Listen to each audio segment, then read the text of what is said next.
Évangile de Jésus-Christ selon saint Luc. Le même jour, c'est-à-dire le premier jour de la semaine, 2 disciples faisaient route vers un village appelé Emmaüs, à 2 heures de marche de Jérusalem.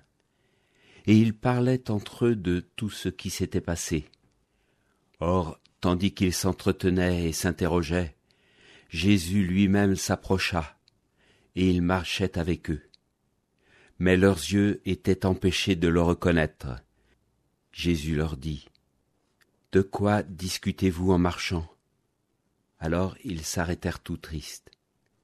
L'un des deux, nommé Cléophas, lui répondit : « Tu es bien le seul étranger résidant à Jérusalem qui ignore les événements de ces jours-ci. » Il leur dit : « Quels événements ?» Ils lui répondirent : « Ce qui est arrivé à Jésus de Nazareth, cet homme qui était un prophète, puissant par ses actes et ses paroles, devant Dieu et devant tout le peuple. Comment les grands prêtres et nos chefs l'ont livré. Ils l'ont fait condamner à mort et ils l'ont crucifié. Nous espérions que c'était lui qui allait délivrer Israël, mais avec tout cela, voici déjà le 3e jour qui passe depuis que c'est arrivé. À vrai dire, des femmes de notre groupe nous ont remplis de stupeur quand dès l'aurore elles sont allées au tombeau. Elles n'ont pas trouvé son corps. Elles sont venues nous dire qu'elles avaient même eu une vision, des anges qui disaient qu'il est vivant. Quelques-uns de nos compagnons sont allés au tombeau et ils ont trouvé les choses comme les femmes l'avaient dit. Mais lui, ils ne l'ont pas vu. Il leur dit alors : « Esprit sans intelligence, comme votre cœur est lent à croire tout ce que les prophètes ont dit. Ne fallait-il pas que le Christ souffrît cela pour entrer dans sa gloire ? Et, partant de Moïse et de tous les prophètes, il leur interpréta dans toute l'Écriture ce qui le concernait. Quand ils approchèrent du village où ils se rendaient, Jésus fit semblant d'aller plus loin, mais ils s'efforcèrent de le retenir. « Reste avec nous, car le soir approche et déjà le jour baisse. » Il entra donc pour rester avec eux. Quand il fut à table avec eux, ayant pris le pain, il prononça la bénédiction, et l'ayant rompu, il le leur donna. Alors leurs yeux s'ouvrirent et ils le reconnurent. Mais il disparut à leur regard. Ils se dirent l'un à l'autre : « Notre cœur n'était-il pas brûlant en nous, tandis qu'il nous parlait sur la route et nous ouvrait les Écritures ?» À l'instant même, ils se levèrent et retournèrent à Jérusalem. Ils y trouvèrent réunis les 11 apôtres et leurs compagnons, qui leur dirent : « Le Seigneur est réellement ressuscité. Il est apparu à Simon-Pierre. » À leur tour, ils racontaient ce qui s'était passé sur la route et comment le Seigneur s'était fait reconnaître par eux à la fraction du pain.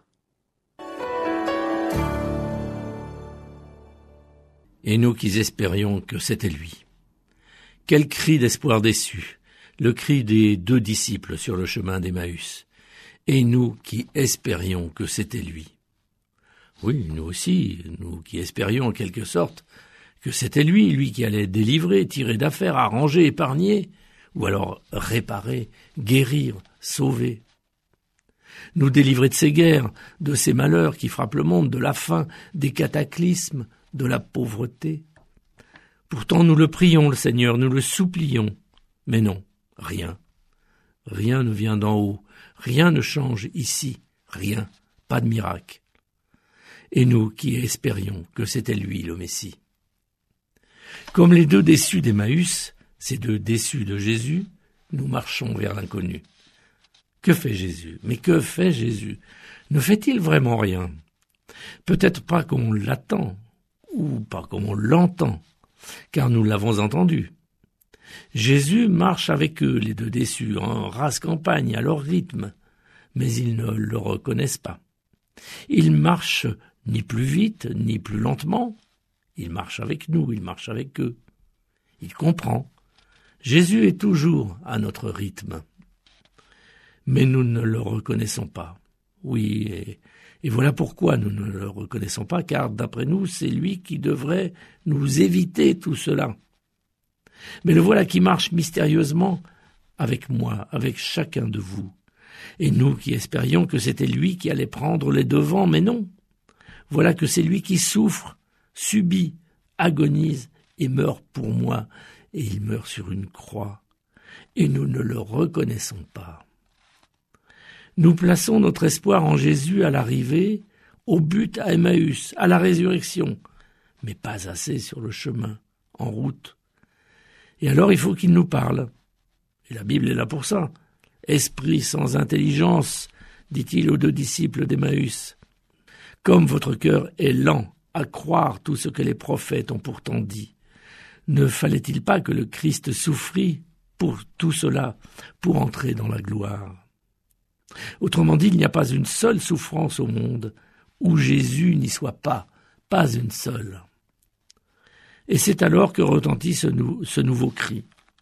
Après, et nous qui espérions que c'était lui, il s'exclame « Reste avec nous ».